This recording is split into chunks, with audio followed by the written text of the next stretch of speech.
Viewers, matrix के इस inverter में जो पहले सेटिंग थी वो ख़राब थी। अब मैंने इसकी सेटिंग जो है चेंज किया है, तो मैं आपको दिखाता हूँ मैंने इसमें क्या चेंजिंग की है। यहाँ से बैटरी सेटिंग पे क्लिक करेंगे। यहाँ पे आप देख सकते हैं यूज़ बैटरी वी, इसको यूज़ बैटरी परसेंटेज पे भी रख सकते हैं। ये सिर्फ देखने के लिए है, यानी कि यूज़ बैटरी वोल्टेज के हिसाब से आपने देखना है या परसेंटेज के हिसाब से। और हमने चूँकि ये ट्यूबलर बैटरीज लगाई हैं तो हमने ये लिथियम वाला ऑप्शन सेलेक्ट नहीं करना।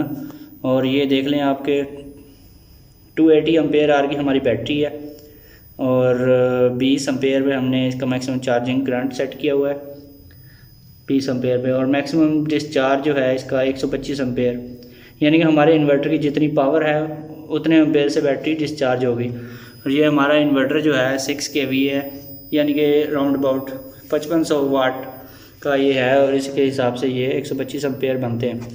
इसमें जो नेक्स्ट पेज है उस पर हम देखते हैं कि एक साइड पे ग्रिड के पैरामीटर्स हैं और दूसरी साइड पे जनरेटर के। तो हम ग्रिड के पैरामीटर्स जो हैं उनको चेक करते हैं। ये टिक मार्क लगाना है ग्रिड सिग्नल का और स्टार्ट करवानी है चार्जिंग 49.0 पे, यानी कि 49 वोल्ट पे चार्जिंग स्टार्ट हो जानी चाहिए। और 5 एम्पेयर जो है हमने ये चार्जिंग करंट इसका रखा हुआ है यहाँ पे।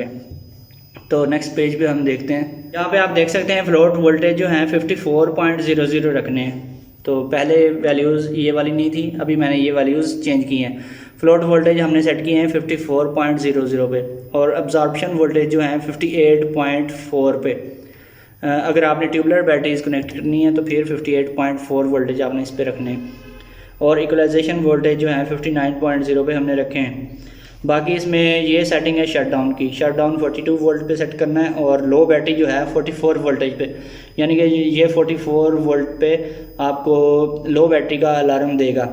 रीस्टार्ट जो है 48 पे भी रख सकते हैं और 47 पे भी रख सकते हैं। यहाँ पे इक्वलाइजेशन आवर्स जो हैं हमने 2 घंटे रखे हैं 2.0। अगर आप चाहें तो अगर आपकी बैटरीज नई हैं तो फिर आप इसको 0 कर दें, यानी कि नई बैटरीज को ज़्यादा चार्जिंग की ज़रूरत नहीं होती। और बैटरी रेजिस्टेंस जो है 8 ओम, इसको कम ज़्यादा करने से कोई ख़ास फ़र्क नहीं पड़ता।